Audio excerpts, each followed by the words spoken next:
மூணு கருத்து மட்டும் சொல்லிட்டு முடிச்சிடுறேன். பிறந்தால் இப்படி ஒரு பிறப்பு பிறக்க வேண்டும், வாழ்ந்தால் இப்படி ஒரு வாழ்க்கை வாழ வேண்டும், மறைந்தாலும் இப்படி ஒரு மறைவு நமக்கு வேண்டும் என்று உலகத்தில் உள்ள ஒவ்வொரு மனித மனத்தையும் ஏக வைத்தவர் நம்முடைய புரட்சி கலைஞர் கருப்பு எம்ஜிஆர். வானத்தில் இருந்து என் குல சாமியாக வாழ்ந்து கொண்டிருக்கின்ற என் உடன்பிறப்புக்கு வணக்கங்களை சொல்லி எல்லாருமே நினைச்சாங்க புரட்சி கலைஞர் மறைவுக்கு அப்புறம் தேமுதிக அவ்வளவுதான் அப்படின்னு சொல்லி.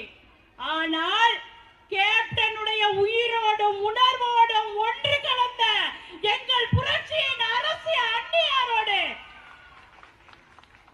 எப்பவுமே கேப்டன் சொல்வார், பீனிக்ஸ் பறவை போல எழுந்து நிற்போன்னு. அதற்கு உயிரோட்டம் கொடுத்து கொண்டிருக்கின்ற உண்மையிலேயே அன்னியாருக்கு நாம எல்லாருமே சேர்ந்து ஒரு மிகப்பெரிய கைத்தட்டலை இங்க கொடுக்கணும். ஏன்னா தேமுதிக அவ்வளவுதான் நினைச்சிட்டு இருந்தாங்க. இன்னைக்கு கேப்டன் மறைவுக்கு பிறகு இன்னும் அதை விட மேல ஒரு படி போய் குடும்பம் ஒரு பக்கம் இருக்கு, அரசியல் ஒரு பக்கம் இருக்கு, பிரச்சனைகள் ஒரு பக்கம் இருக்கு.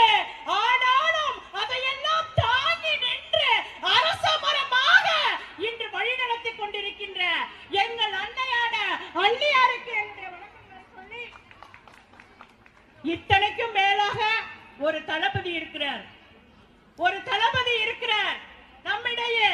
அவர் உண்மையான தளபதி, மற்ற தளபதி மாதிரி எல்லாம் கிடையாது. உண்மையான தளபதி, உழைத்த தளபதி, உழைத்துக் கொண்டிருக்கின்ற தளபதி எங்களுடைய எல்கேஎஸ் அண்ணன் அவர்களுக்கும் என்னுடைய வணக்கங்களை சொல்லி, மற்றும் இருக்கின்ற மேடையில நேரம் கருதி மேடையில் இருக்கிற அத்தனை பேரையும் வணங்குகிறேன்.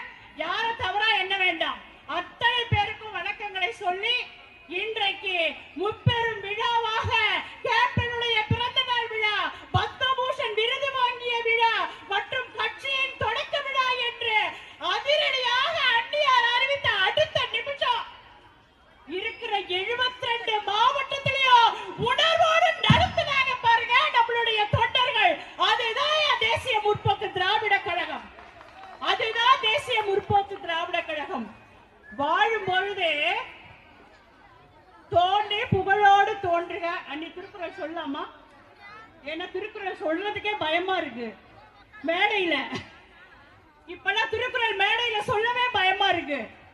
தோன்றி புகழோடு தோன்றுக அக்தினார் தோன்றலின் தோன்றாமை நன்று என்ற திருவள்ளுவரின் வாக்குக்கு ஏற்று வாழ்ந்து மறைந்தவர் நம்முடைய புரட்சி கலைஞர் கருப்பு எம்ஜிஆர். ஒரு காலத்துல தன்னுடைய பாலத்தை அமைப்பதற்காக இந்த தமிழக மக்களுக்கு பாலம் அமைக்க வேண்டும் என்று இந்த தமிழக அரசு கேட்ட போது தன்னுடைய இடத்தையே தானமாக கொடுத்தவர் புரட்சி கலைஞர் கருப்பு எம்ஜிஆர். அதனாலதானோ என்னவோ இன்னைக்கு கோயம்பேட்டுல அன்புக்கு பாலமாய், ஆச்சரியத்திற்கு பாலமாய், ஆர்வத்திற்கு பாலமாய், அமைதிக்கு பாலமாய், இரக்கத்திற்கு பாலமாய், ஈகைக்கு பாலமாய், உண்மைக்கு பாலமாய், உணர்வுக்கு பாலமாய் ஒரு கோவிலாக உருவு கொண்டிருக்கிறார் நம்மளுடைய புரட்சி கலைஞர் கருப்பு எம்ஜிஆர் அவர்கள். மொழிக்கு இலக்கணம் படைத்தான் தொல்காப்பியன். ஆனா நம்முடைய புரட்சி கலைஞர் அவர்கள் நல்ல பெற்றோருக்கு நல்ல மகனாக இலக்கணம் படைத்தார் முதல்ல. அடுத்து நல்ல குடும்ப தலைவனாக எங்கள் அன்னியாருக்கு நல்ல தலைவனாக இலக்கணம் படைத்தார். அடுத்து தான் பெற்றெடுத்த 2 சிங்கங்களுக்கு நல்ல ஒரு தகப்பனாக இலக்கணம் படைத்தார். அடுத்து கலைத்துறையிலே நடிகர் சங்கத்திலே தீர்க்க முடியாத பிரச்சனைகள் எல்லாம் தீர்த்து ஒரு நல்ல கலைத்துறை தலைவன்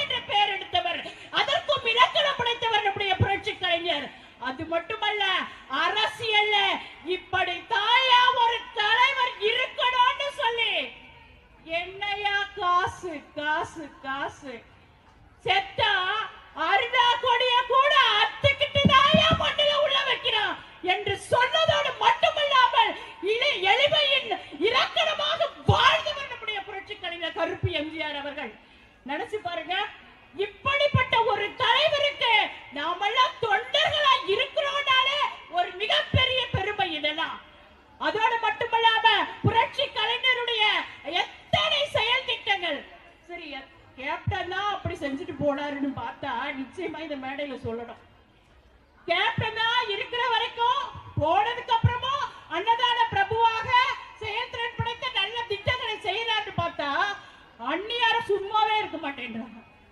என்னன்னு பாத்தீங்கன்னா, போற இடத்துல எல்லாம் விருது வாங்க போறாங்களே, விருது வாங்கிட்டு அவ பேசாம போறான். ஆனா அந்நியார் என்ன பண்றாங்கன்னா, அங்க இருக்கிற டில்லிக்கு போறாங்க, பேசாம வரணும்ல.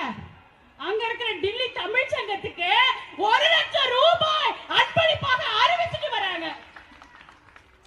சரி, அது மட்டும் இல்ல, இங்க ஒரு தொலைக்காட்சி நிகழ்ச்சியில போய் விருது வாங்க போனாங்க, பேசாம வரணும்ல. அங்க கூட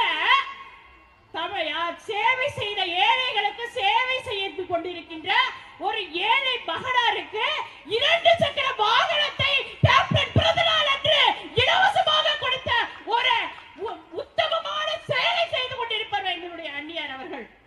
எனவே நான் என்ன சொல்றேன், நேரம் இன்னும் நிறைய பேசிட்டே போயிடுவேன்.